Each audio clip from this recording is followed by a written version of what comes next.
Olá, boa tarde.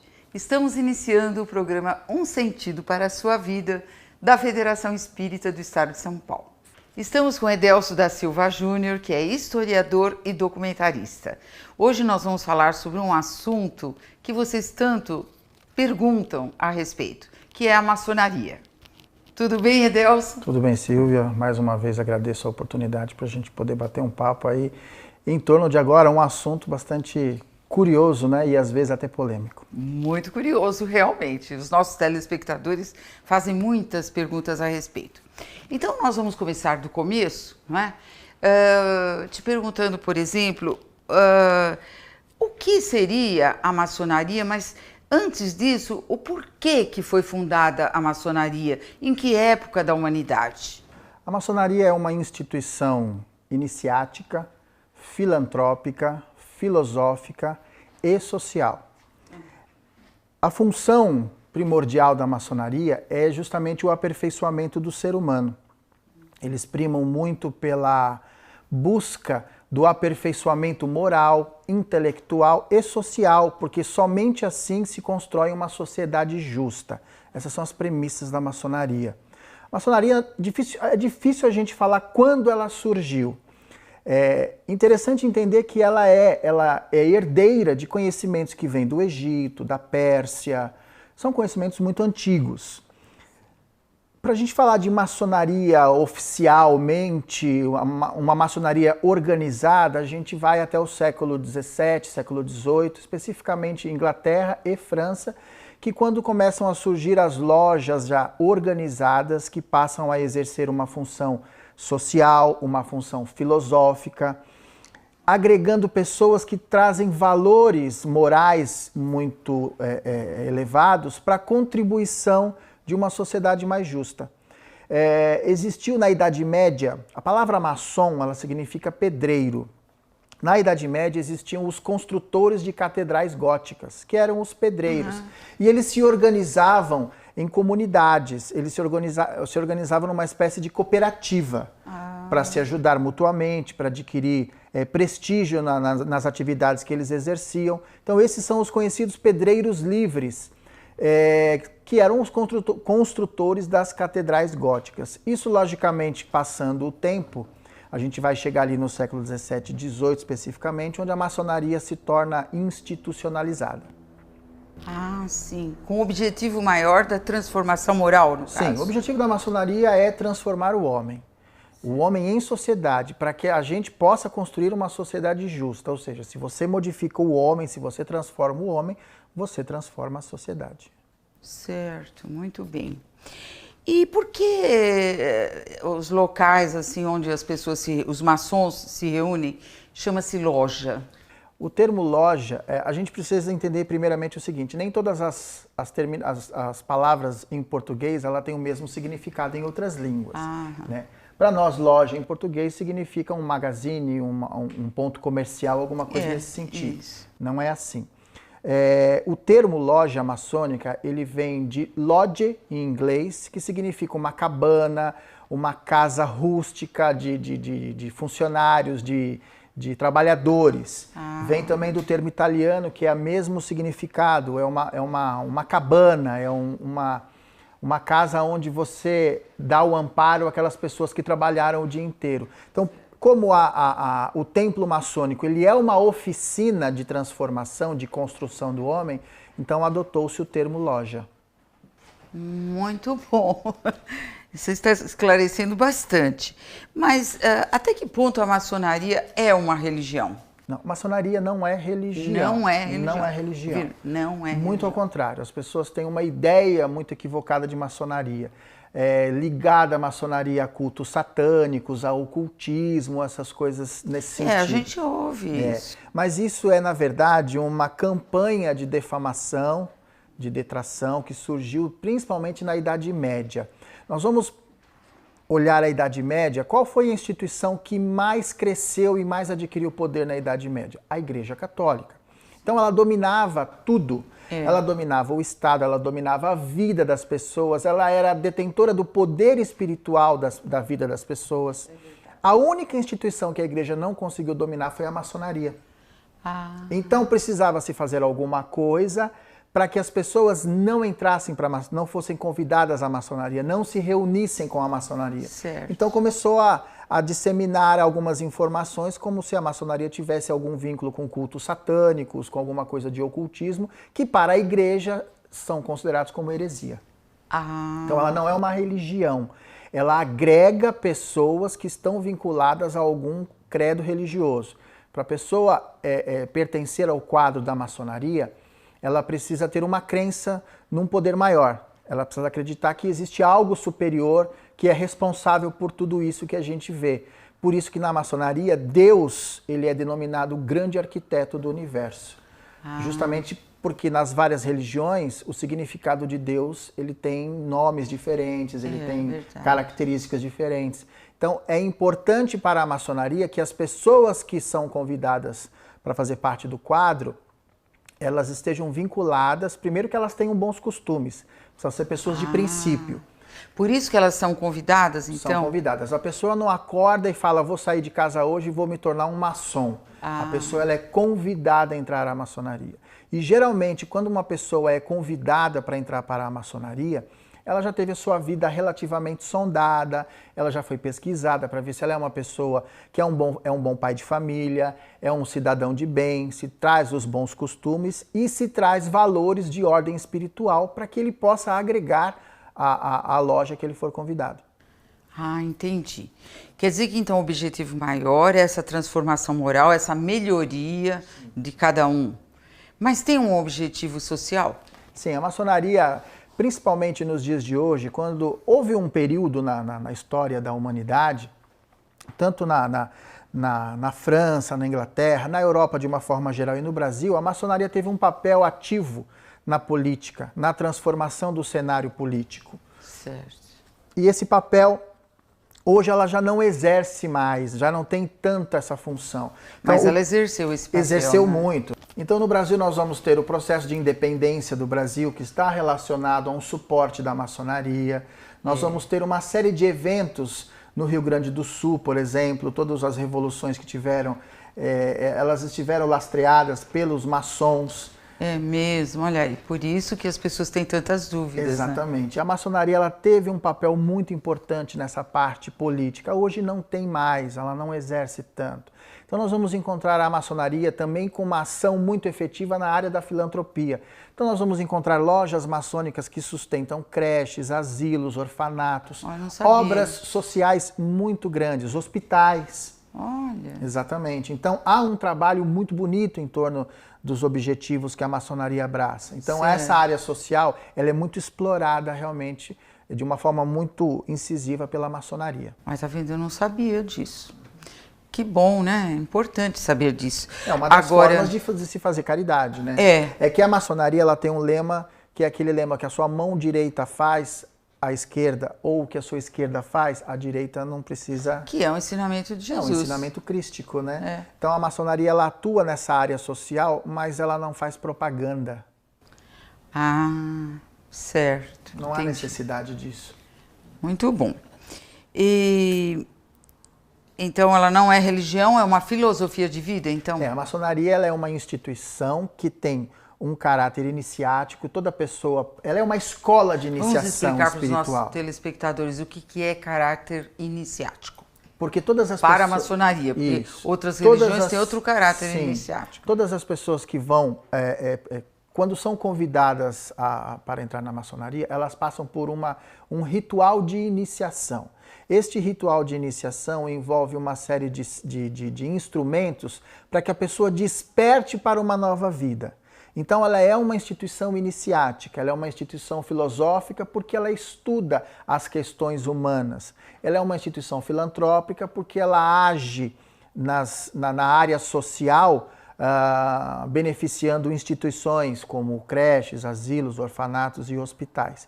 Então, na verdade, ela é uma instituição onde você tem uma reunião de pessoas que comungam ideais e objetivos muito comuns.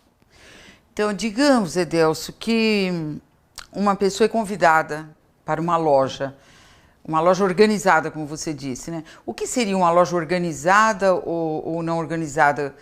eu gostaria que você explicasse para os nossos ouvintes. Na maçonaria existem as lojas regulares e as lojas independentes. Como é que a gente pode entender isso? A maçonaria ela tem obediências. Obediência é como se fosse uma federação. É igual existe no Espiritismo. Então você tem a Federação Espírita do Estado de São Paulo, você tem a Federação Espírita Brasileira, você tem a Aliança Espírita Evangélica, você tem a USE e as casas que são ligadas a essas linhas de trabalho. A maçonaria é a mesma coisa. Então as lojas regulares são aquelas lojas que estão associadas a uma obediência ao Grande Oriente do Brasil. O regulamento. Exatamente. Certo. Então ela segue um regulamento, certo. Ela segue uma ordem de trabalho e elas estão institucionalizadas. Então o que acontece? Você vai encontrar lojas que são independentes? Vai encontrar lojas que são independentes, que não estão ligadas a nenhum tipo de obediência. Mas isso nós temos no Espiritismo também, alguns centros espíritas que não são filiados à federação, nem a um outro lugar que seja kardecista, digamos, nem outra federativa dos estados, né? E são independentes, não é?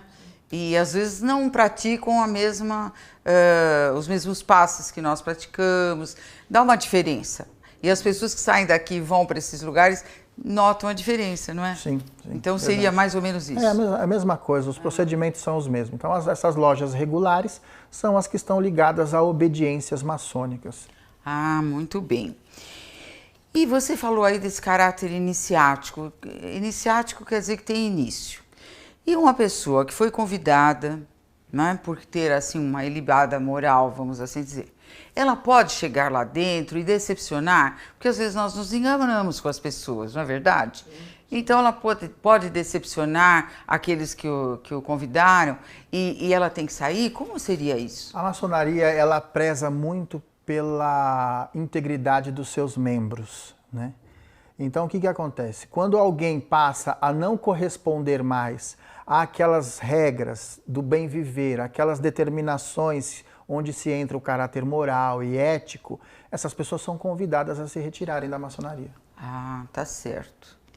Entendi. Quer dizer que tem esse caráter iniciático justamente para a pessoa entender e talvez para que ela seja analisada, né, nas suas atitudes.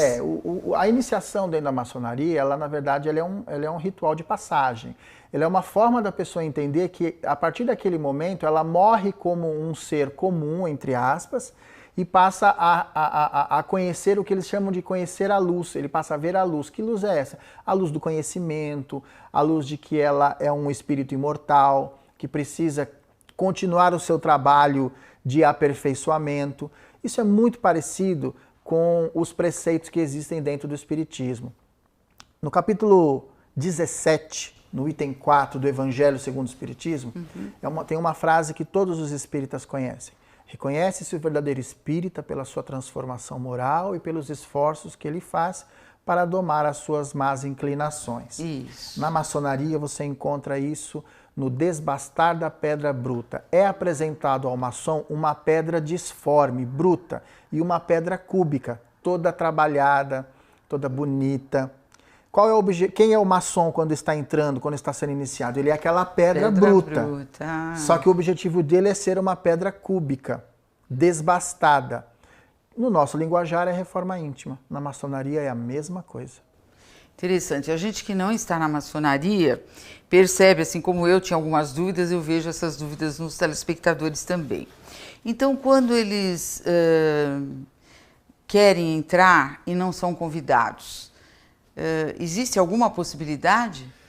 A maçonaria tradicional, a maçonaria regular, ela não trabalha desta forma. Geralmente uma pessoa quando é convidada, ela é convidada porque, como eu já falei anteriormente, sabe da conduta dela, sabe como que se procede todo o dia a dia dessa pessoa. Então eles fazem uma pesquisa. Eles fazem uma pesquisa sobre a vida da pessoa. Não é uma pesquisa tão profunda assim, mas você tem que ter algumas condições. Existem algumas condições. Primeiro, você tem que estar com a sua vida financeira regularizada, porque existem obrigações. Isso é importante. Existem obrigações saber, dentro né? da loja. Loja maçônica não é igual ao centro espírita, que você tem que muitas vezes ficar implorando para o voluntário. Gente, olha, nós temos que pagar aluguel, água, luz. A gente faz bazar, a gente faz festa Kardec. Aí os dirigentes têm que ficar fazendo uma série de peripécias para poder manter a estrutura financeira. É verdade. Né? Tem que recorrer a uma série de coisas que poderia ser evitada em alguns aspectos se todo mundo que está ali desse a sua cota de contribuição, que não precisa ser muito.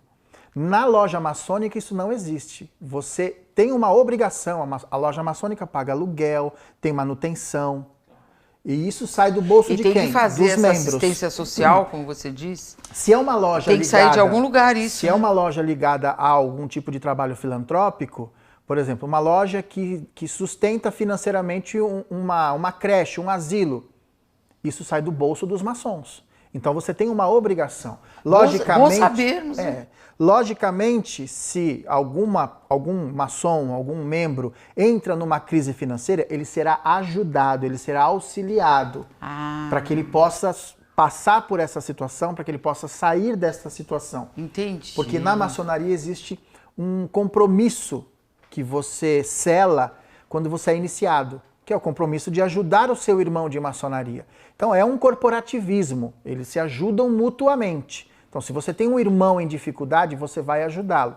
Porém, um detalhe importante, se você está em dificuldade financeira, você não é convidado para entrar na maçonaria, porque você não vai poder cumprir com as obrigações da loja. Entendi, quer dizer que então essa parte do início da pessoa é muito importante, né? Exatamente. Então, às vezes uma pessoa fala, não sou convidado. Não sou convidado por quê? Porque, de repente, você não tem o perfil da maçonaria. A gente conhece casos de pessoas que foram tão pesquisadas e entrou para a maçonaria, quando entrou, não gostou do que viu e saiu. Então, as pessoas, o maçom, quando ele convida alguém, ele primeiro precisa entender se a pessoa tem perfil para ser maçom. Quem não entra para a maçonaria? Pessoas que têm o pensamento muito estreito, muito fechado, muito dogmático, que não aceita outras verdades, só a dele é a correta. Entendi. Né? Geralmente pessoas ligadas a igrejas dogmáticas não são convidados a entrar na maçonaria. Por quê? Porque só o Deus dele é o verdadeiro, só o que ele pensa é o correto. Então essa pessoa não vai fazer, ela não vai ser útil. Então o maçom tem que ser uma pessoa aberta, não é? Tem que ser uma pessoa de mente aberta, não pode ser dogmática. pesquisador também, um estudioso. Aliás, tem que ser uma pessoa que goste de estudar. Uma pessoa que não gosta de ler. Nós podemos falar para os espíritas também, não é? Porque quanto mais a gente estuda, mais a gente acha que tem que estudar. É por aí, né? Então existe um perfil para entrar na maçonaria.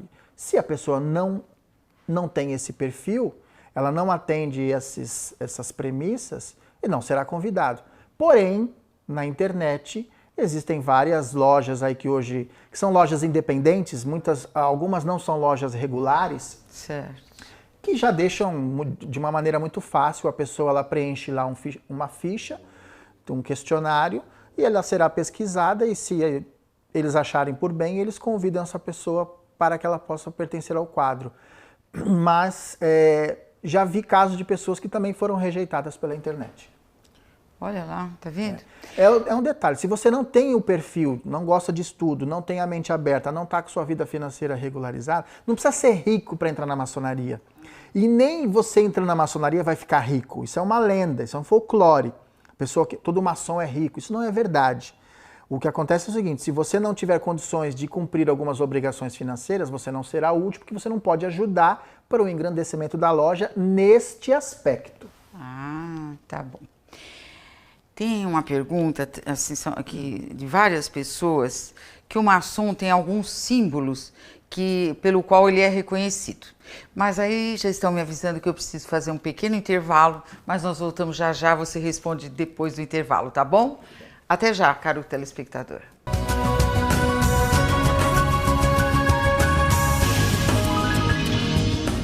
Rama Refeições, restaurante por quilo no local e entrega de marmitex para empresas. Cardápios saudáveis organizados com acompanhamento de nutricionista, legumes, verduras e frutas frescas selecionadas. Pratos com carnes, peixes e frango de ótima procedência, sucos naturais e sobremesas deliciosas. Visite o restaurante ou entre em contato para programar as refeições de seus funcionários. Rua Santo Amaro 269, Bela Vista, São Paulo. Telefone 31040655 ou 3242-1517.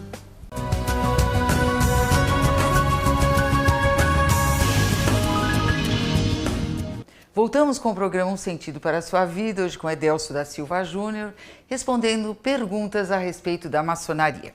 Nós deixamos uma pergunta no ar a respeito dos símbolos, que muitos dizem que conhece um outro, um maçom conhece o outro, de outra loja no caso, através de algum símbolo, uma assinatura. Isso procede? Procede. O maçom, ele se identifica, ele se comunica com os outros maçons através de sinais, toques e palavras. É uma maneira de você se identificar de uma forma, vamos dizer assim, secreta, mas a gente nem pode falar muito disso porque as pessoas acham que maçonaria é uma ordem secreta. A maçonaria já deixou de ser secreta faz muito tempo. Certo. Enquanto foi perseguida pela igreja, poderia ser uma ordem secreta justamente por causa da perseguição. Certo. O que se costuma dizer é o seguinte, o que se costuma dizer hoje de maçonaria é que ela é uma ordem discreta. Discreta, não é secreta, não é secreta, é discreta. Então, esses símbolos, esses toques, essas palavras, é para preservar justamente a ritualística maçônica, a vida dentro da loja maçônica, para que ela não sofra, vamos dizer assim, a contaminação do mundo profano. Então, os maçons, eles se identificam dessa forma, que é uma maneira de você se reconhecer em determinados locais e, às vezes, até precisando de uma ajuda, se você estiver, por exemplo, num país diferente, certo, você pode receber ajuda através da maçonaria, se você for maçom, através desses processos de identificação. Ah, assinatura também? O maçom geralmente eles têm assinatura muito parecida, né, que é o chamado os 3 pontinhos, mas isso não é uma regra, porque... Não é uma regra? Não é uma regra, porque Já se alguém coloca os eu 3 conheço pontinhos? muitas, inclusive mulheres que assinam com 3 pontinhos e não tem nada a ver com a maçonaria. Ah, agora você tocou num assunto, uma pergunta que eu tenho aqui. É verdade que somente os homens podem entrar para a maçonaria? Isso também é uma lenda. Hoje, por exemplo, você tem lojas maçônicas só para mulheres, lojas maçônicas para mulheres e homens e lojas maçônicas somente para homens. A maçonaria tradicional, ela surgiu, ela foi um clube do Bolinha. Ela era, foi, exatamente. Eu lembro quando eu era mocinha, Sim, a gente ouvia falar que só homens podem participar. Até hoje, existem lojas que não admitem... Era tudo secreto. Existem obediências maçônicas que não aceitam mulher de jeito nenhum. Mas isso já acabou. Isso já acabou faz muito tempo. Hoje você tem lojas somente femininas e você tem lojas mistas. Então, essa história já não procede mais. Mas não há muito tempo, né, que isso mudou. Já faz alguns anos, viu? Não é muito recente, não. Não é muito recente, não. Tínhamos o Clube do Bolinha, agora você tem o Clube da Luluzinha. Ah, tem também. Então, porque agora tá tudo errado, né? Alguns autores questionam isso. Se a mulher... lutou tanto para ter o seu espaço, por que só formar uma loja? Mas veja bem, são autores que pensam dessa forma, né? E existem as lojas mistas, onde são iniciados homens e mulheres. É porque havia assim, um problema desagradável entre o casal. Porque só o homem podia ir para a loja, a mulher não. Eu lembro disso, assim, na minha adolescência, que se falava muito disso. E as mulheres ficavam meio revoltadas. Na verdade, a mulher na maçonaria, principalmente a maçonaria tradicional, nessas lojas só masculinas, não é que ela não vai, ela vai. Só que a função da mulher na maçonaria é uma função social. Elas exercem uma função dos trabalhos sociais. Mas não podem participar do ritual, de todo o envolvimento que tem dentro da loja, né? De toda a sessão maçônica. Né? Mas é o que eu falei, isso já acabou. Você tem hoje maçonaria para mulher, maçonaria mista. Alguns maçons muito tradicionais não aceitam mulher de jeito nenhum na maçonaria. Fazer o quê, né? Também não aceitam mulher em tantos outros setores da sociedade e é uma luta constante. Então...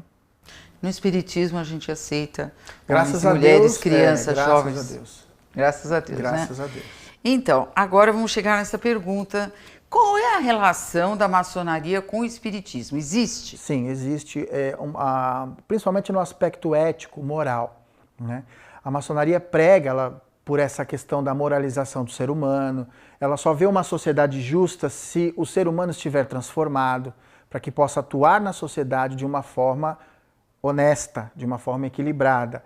E no espiritismo a gente encontra isso quando a gente fala de reforma íntima. Então a busca da transformação do homem em busca da sua evolução, ela existe tanto na maçonaria quanto no espiritismo.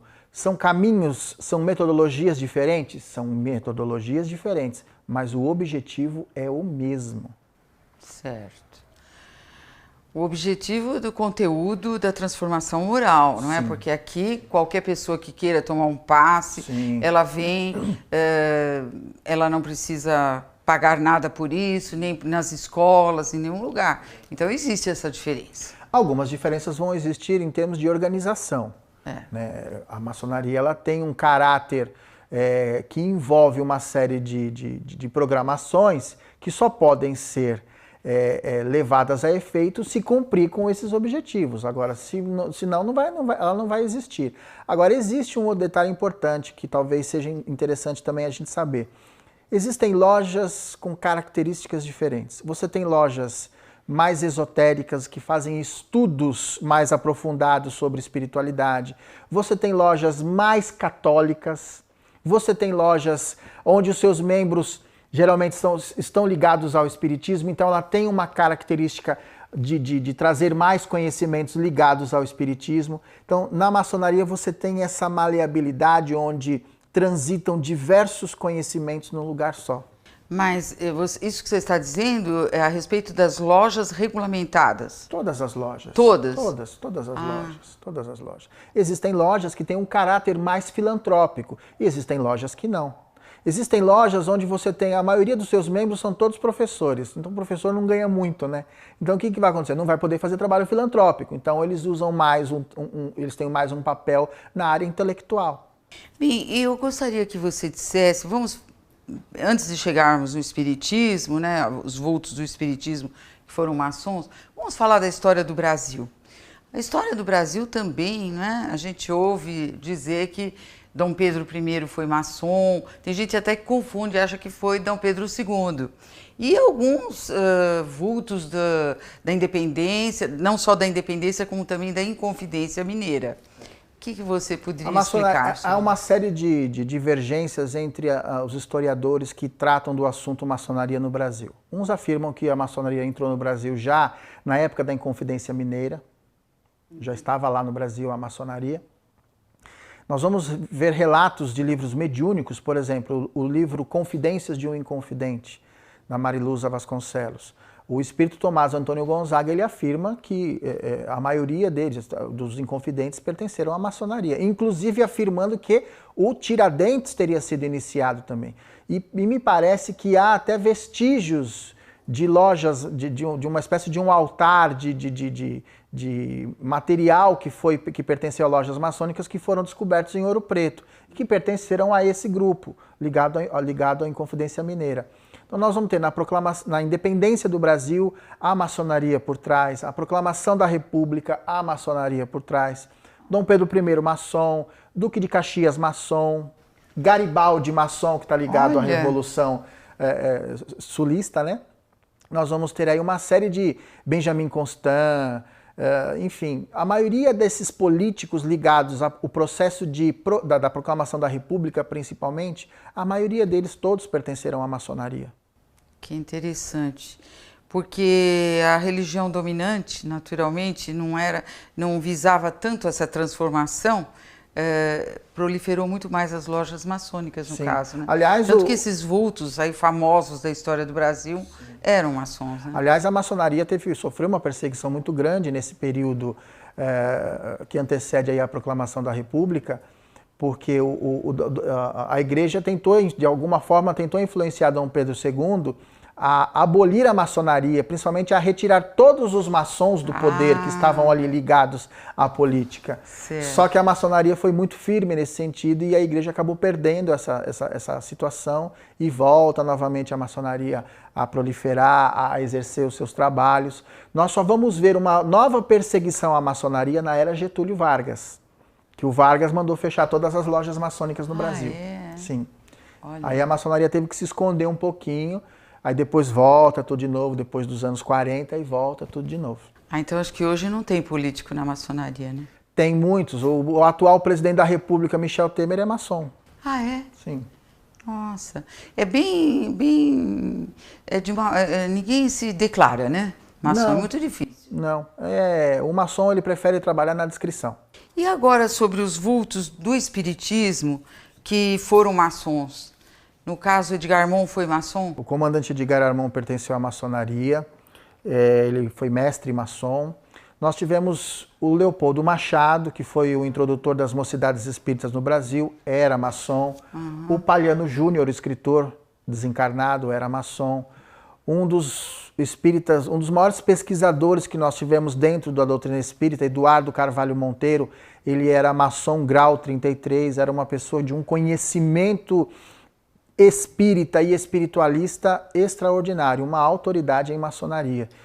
Mas como é que se mede esse grau que você falou agora? Esses graus da maçonaria são chamados graus filosóficos. A maçonaria, no seu início, quando a pessoa ela é iniciada na maçonaria, ela vai passar por 3 graus: aprendiz, companheiro e mestre Seria maçom. Um estudo?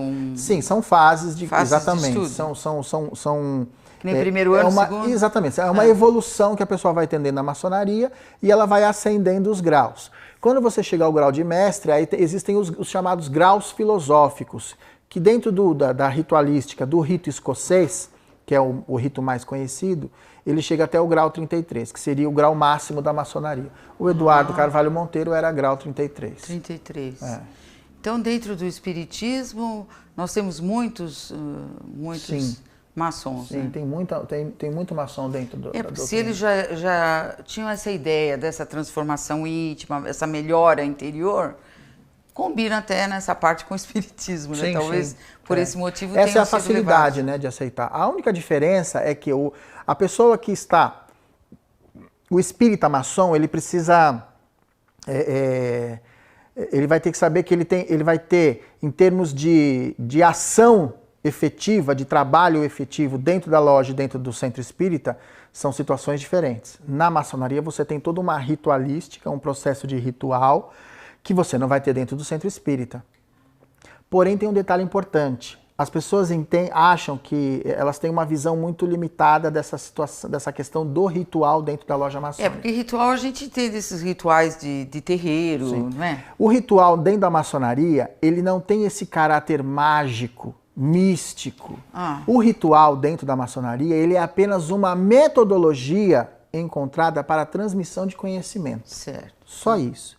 Por que isso acontece? Porque na época, quando a maçonaria era perseguida pela igreja, por exemplo, falar de transformação moral nessa época, você era queimado na fogueira. Não podia. A igreja era detentora do poder espiritual. Então nada podia ser além do que estava sendo dito pela igreja. Então, a maçonaria encontrou no ritual uma forma, na simbologia, uma forma de você transmitir um conhecimento que é velado, que somente os maçons vão compreender, para não se comprometerem com a igreja. Então essa é uma das justificativas. Então não há essa coisa de que o ritual tem esse caráter mágico, místico, não é nada disso, é só uma metodologia de transmissão de conhecimento. E dentro do centro espírita não existe isso. Então se a pessoa souber conciliar essas duas coisas, ele consegue transitar facilmente entre um e outro. Agora, quando a pessoa não consegue compreender a ritualística dentro da maçonaria, ele não fica. Não fica. Ele não fica, porque ele não vai se sentir bem. Ele E vai pode achar que sair? Pode. Existe também esses comentários. Antigamente existia a informação de que você não pode sair mais, porque você pode morrer. Perseguição, depois que sai, não existe isso? Não. Certeza? Você sai a hora que você quiser. Eu falo por mim, eu sou um maçom adormecido. Né? O maçom adormecido é aquele que se afastou da maçonaria, aquele que pede um afastamento por ter outras atividades que estão desenvolvendo, então ele fica adormecido e posso voltar a qualquer momento. Então quer dizer que a maçonaria aceita qualquer religião? Ela dá preferência a pessoas que tenham uma crença num ser superior. Ah, sim, entendi. A pessoa, desde que essa crença não seja uma crença dogmática, daquela coisa de que só a minha verdade é a que prevalece, é só o meu Deus que é o correto. Porque assim, a partir do momento que você acha que a sua é a única verdade, se a sua é a única verdade, a do outro está errada. A do outro é mentira. Claro. Então, a gente costuma chamar de dono da verdade. Esse tipo de pessoa não agrega, então nem é convidado. Se é convidado, ou às vezes pode passar, ele até é iniciado, mas se no dia a dia, no convívio, ele começa a se comportar dessa forma, ele tem duas alternativas. Ou ele aceita a coisa como está andando, ou ele se incorpora realmente à filosofia, ou ele mesmo acaba se afastando. Ah, puxa vida. Agora nós vamos àqueles grandes nomes, né, do espiritismo. Bom, Edgar Mon é um grande nome, a gente tem que respeitar, porque ele é o nosso chefe aqui, né? É o mentor da Federação Espírita. E nós sabemos que Edgar Mon fez tudo, organizou tudo. Hoje o que nós fazemos é só assim, uma forma de nos adaptarmos às mudanças da sociedade, né? Porque ele deixou tudo organizado, era maçom. E o Dr. Bezerra de Menezes, eu tenho uma pergunta de um telespectador que ele não cansa. Você já vai fazer um programa sobre isso? Ele acha que o Dr. Bezerra de Menezes era maçom. Eu desconheço essa informação. Eu não conheço, não vi nada escrito sobre... Porque ele viveu na época de Dom Pedro II. Sim, então. Mas um detalhe importante. Para você saber que se uma pessoa pertenceu à maçonaria, ela precisa ter o seu registro dentro da maçonaria. Tudo é registrado. As iniciações são todas documentadas. Mas mesmo naquela época do Dr. Bezerra? Sim, na época, desde quando a maçonaria começou a se tornar regular, quando ela se oficializou, ela se organizou na Europa, ela já começou nesse processo. Nós vamos encontrar vultos do espiritismo do período de Kardec que tem a sua documentação maçônica. Então a gente consegue saber que ele foi maçom porque existe um documento provando a sua iniciação. Certo, do tempo de Kardec, você falou. E Kardec, ele foi maçom? Essa é uma polêmica dentro do movimento espírita, às vezes quando as pessoas questionam, porque não existe documento, ninguém encontrou ainda a documentação do Kardec ligada à maçonaria francesa. Existem as especulações, por quê? Porque na obra da codificação nós vamos encontrar muitos termos que são usados dentro da maçonaria.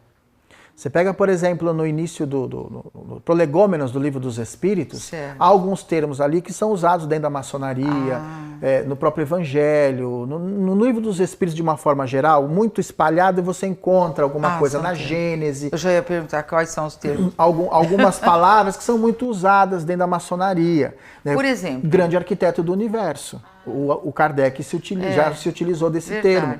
Então, subentende-se que ele tinha um conhecimento. O pai do Kardec era maçom. Esse existe documentação. Bom, tá vendo, gente? O pai do Kardec era maçom. Agora, eu tinha falado do Eduardo Carvalho Monteiro. O Eduardo Carvalho Monteiro, por volta de 2003 e 2004, mais ou menos, ele esteve na França. Explica um pouquinho para os nossos amigos de casa quem foi o Eduardo. O Eduardo Carvalho Monteiro faleceu em 2005, foi um dos maiores pesquisadores que existiu dentro do espiritismo. Ele era maçom e é dono de uma literatura aí muito produtiva, tanto na maçonaria quanto no espiritismo. Um dos livros muito conhecidos dele é Os Motoqueiros do Além, que é em parceria com Euríclides Formiga. Esse livro foi escrito pelo Eduardo e pelo Euríclides Formiga, que também é falecido. Então, o Eduardo que era maçom, ele esteve na França pesquisando nas obediências francesas para ver se encontrava a documentação que provava que o Kardec era maçom. Ele encontrou do Leon Denis.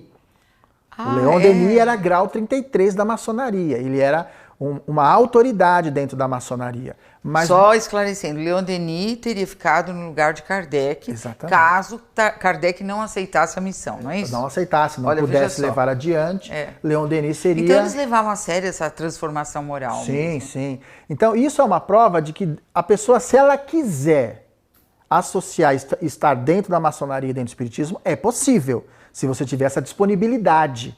Né? É possível sim. Leon Denis é uma prova de que isso é possível. Certo. Tanto que ele é um dos espíritas mais respeitados dentro do nosso movimento. Então, voltando a Kardec. Então, o Eduardo não encontrou, até o período que ele ficou, ele não conseguiu vasculhar todos os arquivos. Até onde ele pôde ir, não foi encontrado nenhuma documentação. Circula na internet uma imagem de uns paramentos maçônicos que são atribuídos a Kardec. Não dá para você confirmar isso, porque não tem a fonte. Qualquer pessoa pode tirar uma foto de um paramento maçônico e falar, isso aqui foi do fulano. Então não dá para você afirmar. Não.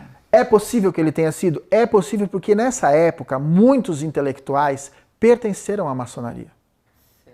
No Brasil, por exemplo, nós tivemos o Inácio Ferreira, o doutor Inácio Ferreira. Sim, nós temos livros dele escritos. Ele era maçom. Aliás, o trabalho que ele realizou na cidade que ele morava, só foi possível, o trabalho espírita que ele realizou, só foi possível porque ele teve cobertura da loja maçônica. Então, porque a loja maçônica dava esse apoio para ele executar, porque a própria igreja criava uma situação ali, né? Entendi, que coisa, né? Bom, sobre o Kardec, o que a gente sabe, assim, pela história, né, é que ele também não aceitava o cristianismo da Igreja Católica. Ele era mais luterano do que católico, né? Justamente porque haviam até desprestigiado Jesus, né? No caso, quem sabe quem é Jesus dentro do Espiritismo, quem é dentro da Igreja Católica, vê que Jesus tem muito mais prestígio dentro do Espiritismo, né? Que foi um espírito que se elevou de acordo com a seu próprio esforço, né? E não aquele filho de Deus que veio como um protegido, né? O protegidinho, né? O privilegiado. Então, a gente vê que Kardec já veio preparado para a missão, não é? Quando ele vê esse outro lado do cristianismo, ele vê um Jesus muito mais superior mesmo do que a própria igreja fazia, né? Sim. É interessante nesse ponto do Kardec, porque assim, o Kardec fez sessões, participou de sessões espíritas com maçons, inclusive com a manifestação de espíritos de maçons que já haviam desencarnado, né? Que se comunicavam e faziam, e deixaram para ele que a maçonaria tinha muita afinidade com o espiritismo. Nós poderíamos chamá-los de precursores ou não? Também é muita coisa. Quem? Do espiritismo à maçonaria. Olha, se a gente for falar dos precursores do espiritismo, a gente tem que falar... Eu acho que o pessoal que acabou trabalhando muito na reforma protestante, eles já estavam, ali já havia uma promessa, nós vamos encontrar os cátaros, que já era uma promessa para uma espiritualização um pouco maior, que não deu certo. Então essas pessoas, essas propostas espirituais, elas nasceram em função de uma transformação, de chamar a atenção para uma realidade, só que elas de alguma forma não cumpriram ali o papel e acabaram tomando uma direção diferente por questões políticas, sociais, econômicas, uma série de coisas. Então, quando a gente chega ali na maçonaria, a gente não pode afirmar que a maçonaria é precursora do espiritismo, mesmo porque há pontos dentro da maçonaria que divergem em relação ao espiritismo. O que a maçonaria está muito próxima do espiritismo é na questão ética e moral. E qual é o ponto de divergência? A própria ritualística. A própria ritualística. Dentro da maçonaria, não existe nada de ritual. Veja bem, mas um detalhe importante, o espiritismo não condena a ritualística. É isso que as pessoas às vezes confundem. O espiritismo, ele condena, vamos dizer assim, a força, a importância mágica que se dá a um processo ritual. Sim. Porque ritual por ritual, ele pode ser simplesmente uma movimentação, uma encenação, uma dramatização. E por trás disso existe o quê? Existe uma informação, existe uma mensagem, não tem nenhum caráter mágico. Nesse ponto o espiritismo realmente não aceita.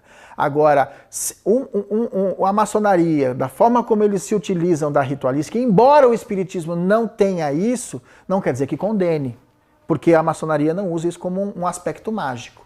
Entendi. E o espiritismo entende isso. É que a proposta do espiritismo, ela difere no aspecto de você transmitir a informação, na maneira como o Kardec popularizou determinadas informações que eram veladas, eram ocultas, eram direcionadas apenas a iniciados. O espiritismo escancarou isso. Você pega a própria mediunidade. Qual é a doutrina que escancarou a mediunidade e ainda deu o instrumento para a gente poder conhecer e utilizar? A gente só encontra isso no espiritismo. Então, por isso que a gente difere em muitos aspectos. É verdade. Nesse ponto, por isso que o Armon deixava muito claro. Fizeram essa pergunta uma vez para o comandante Armon. Se o espírita poderia ser maçom, ele disse assim, pode ser, mas não há necessidade. Não há necessidade para isso. O espiritismo ele já apresenta uma proposta justamente que é para se desvincular dessa ritualística. Veja bem, ele diz que pode ser, Não é necessário se a pessoa não julgar necessário. Não estou dizendo que o espírita não pode ser maçom e o maçom não pode ser espírita. Se a pessoa consegue conviver com as duas obrigações, vamos dizer assim, com as duas responsabilidades, porque já você, quando assume um papel dentro do espiritismo, já é uma responsabilidade muito grande. E dentro da maçonaria também há. E há uma exigência de você ser uma pessoa efetiva, uma pessoa presente. Então você tem que lembrar que você tem que estar presente em duas situações. É verdade. Então, aí nesse caso, as pessoas, quando... Eu não sei se você conhece casos de as pessoas se tornarem espíritas e terem largado a maçonaria por esse problema, porque aí seria um trabalho muito grande, né? Conheço alguns casos de pessoas que eram maçons, se tornaram espíritas, deixaram a maçonaria. Como conheço o caso de pessoas que eram espíritas, se tornaram maçons e deixaram o espiritismo e ficaram na maçonaria. E esses votos que são feitos pelos maçons quando se iniciam na maçonaria, por que e como são feitos? É o voto de silêncio, né? Você vai manter em segredo, vamos dizer assim, velado, o conhecimento que você recebe dentro do templo, a ritualística maçônica, os sinais, os toques, as palavras, que é justamente para que você preserve toda a riqueza que existe dentro da maçonaria, todos os seus postulados. A maçonaria, como instituição iniciática, só tem conhecimento do que acontece lá dentro quem é iniciado. Então, se você não é iniciado, não tem o menor sentido você saber o que acontece ali dentro. Então o voto é sobre isso. Isso gera uma série de especulações, isso gera uma série de fantasias que as pessoas começam a criar, dizendo que lá dentro faz culto satânico, faz oferenda para o diabo. Olha, mas justamente por causa do voto secreto. Embora, hoje, você tem muita coisa revelada através da internet. Então, é uma situação mais de discrição do que... Mas a gente sabe que na internet também nem tudo é verdadeiro. Exatamente. Né? Então, por isso, talvez os nossos telespectadores fiquem assim... Eles confiam nos nossos expositores, as pessoas que nós convidamos. Eu acho que eles confiam, porque eles perguntaram muito. A gente, às vezes, se pergunta por que eles estão perguntando isso, se existe na internet. Porque, naturalmente, eles não confiam em tudo, não é? Sim, exato. E quando vem de alguém que se diz espírita, eles sabem que tem essa seriedade, né?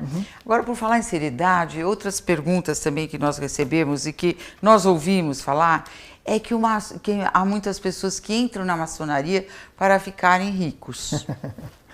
Agora você que me esclareça. Isso é uma lenda, né? Que todo é? maçom é rico, que quem entra para a maçonaria fica rico. Isso não é verdade. O que existe dentro da maçonaria, quando a pessoa é iniciada, o neófito, né, quando a pessoa começa a fazer parte do quadro da maçonaria, ela assume um compromisso de ajuda mútua. Você vai ajudar o seu irmão em maçonaria. Vai ajudar em quê? Naquilo que for justo. Naquilo que for justo. Então, se você é um profissional e dentro da sua loja você tem alguém, um irmão, que precisa dos seus serviços profissionais, ele vai dar preferência para você, que é um irmão, porém, se ele achar que é justo te ajudar. Obviamente que se você também não facilitar alguma coisa para ele nessa negociação, ele vai fazer fora com alguém que é profano. Né? Então, existe esse compromisso de ajuda mútua? Existe sim. Você não é obrigado, mas você faz um voto de comprometimento, então se ajuda muito, existe esse corporativismo. Entendi. O que acontece é que quando, como eu já havia falado, às vezes você tem um companheiro dentro da loja que está passando por uma dificuldade financeira. O compromisso da loja qual é? De todos os irmãos, ajudar você a sair daquela dificuldade. Então, se você é um profissional, eles vão procurar ver aonde você pode ser utilizado profissionalmente, não é dado nada de graça para ninguém. Existem algumas lendas, algumas coisas que a gente ouve por aí falar que fulano abriu a porta de casa e tinha um pacote de dinheiro que foi a maçonaria que deixou. Isso tudo é lenda, isso... Talvez agora você me esclarecendo isso, me veio em mente essa pergunta do nosso telespectador sobre Bezerra de Menezes. Porque nos lindos casos do Bezerra de Menezes, aquele livro famoso que nós temos dentro da literatura espírita, nós sabemos que Dr. Bezerra de Menezes encontrou uma carroça de alimentos na sua casa, sendo que ele não tinha comprado, não tinha pedido e não sabia, e a sua esposa não sabia de onde tinha vindo. Será que isso existe essa relação? Talvez queiram associar o Bezerra à maçonaria por causa disso, pode ser. É o que eu te falei, não existe nenhuma documentação, eu não conheço nenhuma documentação, não quer dizer que não exista, que Bezerra tenha sido maçom.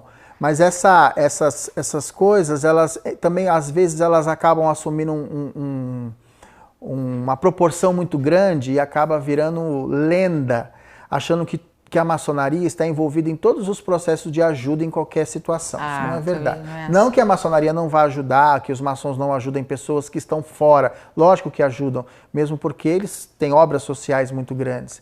Mas a gente tem que tomar muito cuidado com essa história de que a pessoa vai entrar para a maçonaria para ficar rica. Isso não é verdade. Viu? Bobagem, hein? O maçom verdadeiro, ele trabalha muito com a questão da justiça. Você ajuda uma pessoa dentro da sua possibilidade, dentro daquilo que é justo.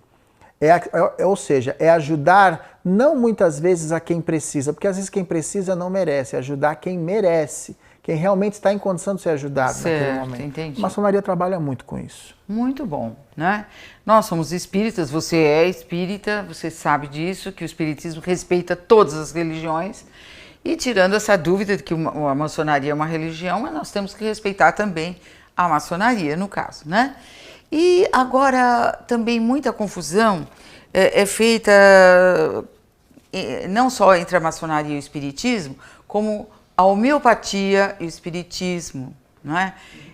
Também essas pessoas que são vegetarianas. Há pessoas que chegam aqui na federação, elas acham, porque eu estou aqui há muito tempo, eu tenho que ser vegetariana. E aí eu esclareço, olha, nem Chico Xavier era vegetariano, porque, meu Deus, acho que o maior nome que nós temos dentro do espiritismo é o Chico, né? E você poderia me dizer sobre os homeopatas? Por que existe, às vezes, essa relação entre os homeopatas e os espíritas? Os homeopatas, eles, quando chegaram no Brasil, eles acabaram aguçando bastante a curiosidade, a informação sobre essas questões transcendentais, sobre essas questões de que existe algo que vai além da matéria. Então, eles na verdade, os homeopatas abriram as portas para que o espiritismo pudesse chegar e se estabelecer. Então, foi uma porta de entrada para o espiritismo no Brasil, foram os homeopatas, que muitos deles também estavam ligados à maçonaria. Ah, sim. E qual era a atividade dos homeopatas, especificamente, para que fosse a porta da entrada? Eles acabaram atuando na sociedade em caráter filantrópico, né, e profissional, utilizando da sua profissão, utilizando das ferramentas que eles traziam, né, todo o trabalho de ajuda médica. Isso acabou facilitando para que o espiritismo pudesse também entrar. Porque quando você associa, principalmente nesse período, a chegada do espiritismo no Brasil, você vai associar muito o espírita ligado à caridade, ao trabalho voltado para a caridade, que foi uma das formas até do espiritismo se proteger contra a investida dos contrários, daquelas forças contrárias em relação à doutrina. E os homeopatas tiveram um trabalho muito interessante quando eles começaram a atuar na sociedade no campo da saúde, no campo social, porque aí os espíritas que vieram depois, sendo homeopatas ou não, eram conhecidos como os fazedores de caridade. Ah, por esse motivo, então. E o Dr. Bezerra de Menezes não era um médico homeopata, mas parece que ele receitava homeopatia por inspiração, não é? É verdade. Porque ele não era. Não, a gente costuma dizer que o Dr. Bezerra de Menezes tinha aquela chamada mediunidade natural, né? Era ligação direta, via intuição, via inspiração, que não precisava passar por aqueles tormentos da mediunidade de prova, que o Armon detalhou muito bem isso no livro Mediunidade. Então, o Dr. Bezerra, como um espírito já talvez tenha reencarnado sem necessidade, reencarnou porque quis, né? Porque já era uma alma nobre. E está aqui na Terra porque ele quis. E ainda se encontra nesse planetoide que ainda precisa muito de ajuda, né? Porque ele escolheu isso. Então, a inspiração que esse homem teve nessa época foi uma coisa bárbara, né? Então, é importante nós dizermos isso, né? Porque Dr. Bezerra de Menezes, um espírito elevadíssimo, né?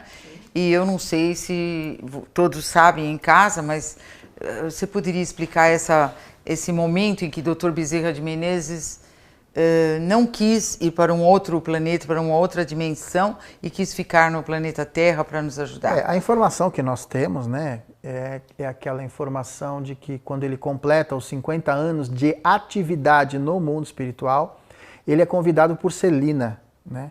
Que é uma das enviadas de Maria de Nazaré no planeta Terra.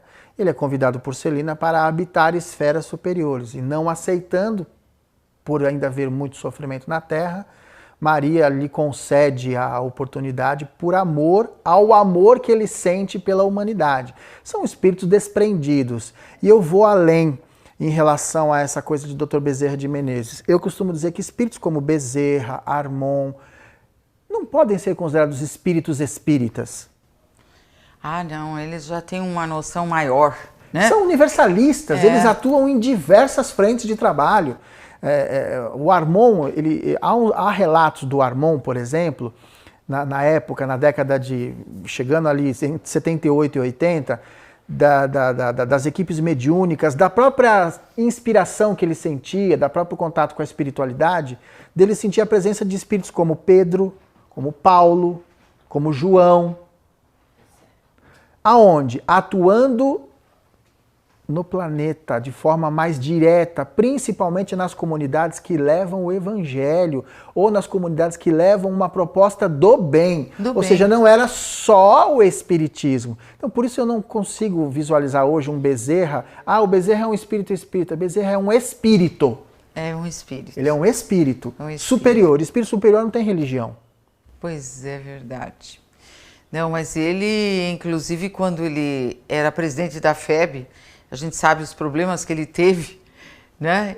Eu não sei porque eu fiquei aqui na casa muito ligada à parte mediúnica e isso causa assim uma sensação de alívio quando você vê que Kardec se comunicou com ele pedindo que tomasse conta da educação mediúnica. Ele não conseguiu, né, na FEB. Então ele, como espírito, depois que desencarnou, veio à federação e inspirou Edgar Armon para que montasse, né, as escolas de educação mediúnica. Então é muito lindo a gente ver que um espírito é preocupado com tudo, não só com aquele centro espírita que ele trabalha, com aquele local de trabalho tão somente. Sim, achar que um espírito evoluído só vai atuar num segmento... Eles atuam em todos os lugares, eles atuam na política, eles atuam aonde eles podem atuar, eles vão atuar, eles são evoluídos. Quando a gente alcançar esse grau, a gente se desprende dos rótulos, né? Então você já não é mais maçom, você já não é mais espírita, você já não é mais católico, você já não é mais umbandista, você é um espírito. Muito bom. Ah, já me mostraram ali um papel que nós terminamos o tempo, que já nós não podemos falar mais nada. Que pena, Edelso. Mas nós estamos aguardando você vir para falar mais sobre Edgar Armon, sobre toda a vida de Edgar Armon, tudo que ele fez. Eu não sei se você sabe, mas o Edelso tem um livro que se chama A Vida do Comandante, né? Comandante Armon. E se vocês quiserem saber a história da FESP, da Federação Espírita de São Paulo, vocês comprem esse livro porque lá ele detalha, né, todos os acontecimentos, né, da federação. Muito lindo, realmente. Edelso, muito obrigada, viu, por ter vindo. Você sabe que todos os nossos telespectadores gostam muito de você. Eles ficam pedindo para que eu te convide. E realmente hoje você, assim, esclareceu muito. Tenho certeza que estão muito satisfeitos pelos seus esclarecimentos, porque você é uma pessoa dedicada, né, a pesquisas, a tudo que faz. Muito obrigado. Muito obrigada, viu? Obrigado. Muito obrigada. Estamos felizes com a sua audiência. Esperamos vocês na próxima sexta-feira, aqui na TV Aberta, às 12 horas. Até lá.